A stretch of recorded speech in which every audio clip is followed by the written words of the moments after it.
پشاور پاکستان کے بڑے شہروں میں شامل ہونے کے علاوہ صوبہ سرحد کا صدر مقام بھی ہے۔ اس شہر کی تاریخ بہت قدیم ہے۔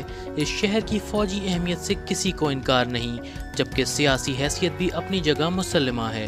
درہ خیبر کی موجودگی نے بھی اسے دوسرے شہروں سے ممتاز رکھا ہوا ہے۔ درہ خیبر ہی بر صغیر کے حملہ آوروں کی راہ گزر رہا ہے۔ صوبہ سرحد کا دارالخلافہ پشاور بنیادی طور پر 3 حصوں میں منقسم ہے، یعنی قدیم شہری علاقہ، چھاونی اور جدید رہائشی علاقہ۔ یہ شہر گزری ہوئی تاریخ کا آئینہ ہے۔ پرانا شہر قدیم زمانے کی یادگار ہے۔ کنٹونمنٹ کا علاقہ برطانوی دور کی نشانی ہے، جبکہ پشاور کی موجودہ شکل و ساخت آزاد پاکستان کی دین ہے۔ پشاور سنسکرت زبان کے لفظ پشپا پورا سے بگڑ کر پشاور بنا ہے۔ پشپا پورا کے معنی پھولوں کا شہر ہیں۔ پشاور کی تاریخ انتہائی قدیم ہے اور آج سے تقریباً 2000 سال پہلے